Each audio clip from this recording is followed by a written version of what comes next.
Hey there, my name is Matthew Peterson. I'm a trainer at Pragmatic, where we do everything from on-demand learning, virtual mentoring, hackathons, and private trainings.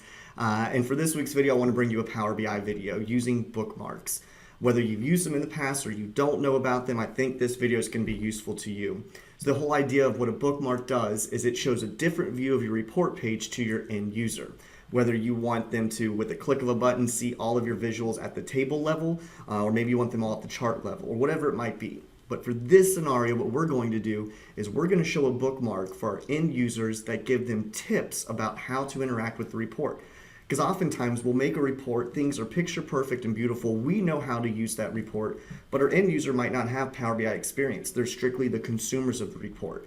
And we want to make sure that they know about all of the ways to interact with it. Well, we could easily just send them an email with an FAQ on it or something, but let's embed it in this report page so that way it's a better user-friendly experience for them. So let's take a look at what I'm talking about and how we can get this accomplished. So as you can see on this report, I've got a few different visuals. I have a drill through on one of these. So if I go to Australia, I do a right click. I have a drill through page. It takes me there.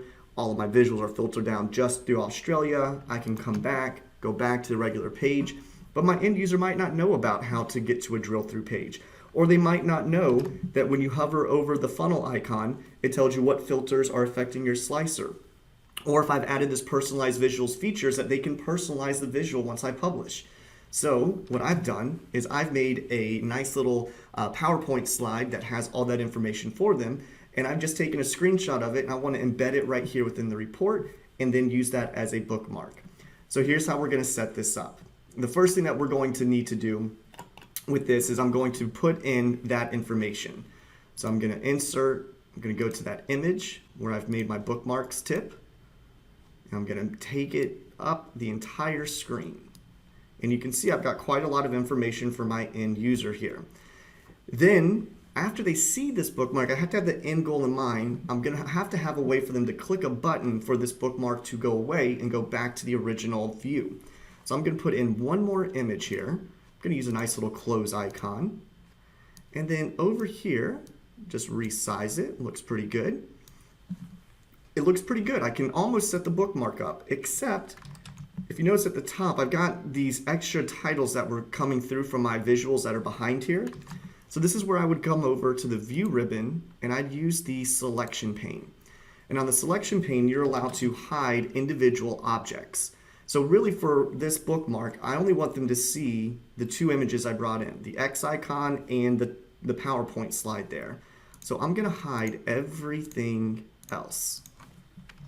And now all I have to do is make the bookmark, make this view for them. So I'm going to hit the bookmarks ribbon and the bookmarks pane comes out and I'm going to hit add. Simple as that. So now I'm just going to say I'm going to call this the info bookmark. Great. Now what else do I need to do? I now need to make the bookmark of the page without that information on there. So we're going to go back into that selection pane and basically just reverse everything. Hide the image and the close icon and show the other parts. So as we take a look, I'm going to come over here. I'm going to hide the images and now I'm going to bring back every other piece of the puzzle here. But I need to do one more thing before I make this bookmark. I want a button on this screen in order for them to click the button and activate this info bookmark. So in the insert ribbon, I'm going to put a quick little button. We'll use the eye icon. We'll bring it right on over. And now that looks pretty good. So I'm ready to add this other bookmark. So I'm going to hit add and I'm going to call this the no info bookmark. So now let's see what works. So I'm on no info bookmark. Notice what happened. Because I've added a new thing to the screen, it puts it on my info bookmark. So all I have to simply do is with my info bookmark selected, I don't want that eye icon to be there. So I'm going to hide it. And I need to come back over here and update this bookmark. So I just hit the ellipses and I hit update. So now let's see if we're in business. No info, info. No info. Oh, it's looking picture perfect. And now here comes the very last step. Last step we have to do is put some action on those buttons because that bookmarks pane is no longer going to be there once we publish out. So the way we'll accomplish that is I'm going to select the eye icon And with that selected, in the format button, I'm going to come on over, I'm going to turn the action to on, and then the type of action is it's going to be a bookmark, and I want this to take them to the info bookmark. All right, so let's see if that works. So I'm going to control click, because you have to hold down the control button when you're in the desktop to use buttons, but once you publish, it's a regular click. Ooh, looks good. Now, let's put the action on the X button. So when someone hits the X button, it should take them to the other bookmark. So we're going to turn the action to on, take them to a bookmark, and we want it to take them to the no info bookmark. And now we should be golden. And things are working picture perfect. So as you can see here with bookmarks, this is a nice, easy way to show some tips or maybe a narrative or whatever else you want to show without having them go to a new page or separate documentation.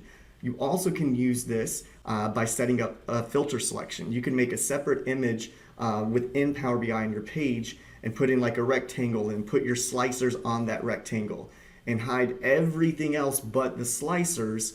So when they hit this little funnel icon, the slicer bookmarks show up. They make their slicer selections, and then they hit the X, it closes it out, goes back to the original page, but then all those visuals would have those slicers put on them. So if that's something you're interested in, let me know in the comments below. I could definitely do a demonstration on that, because there's one extra little step we have to do with it. But I hope you've enjoyed this one. Hopefully it's something that you can use in either your old reports or future reports and make that end user navigation experience so much easier for them.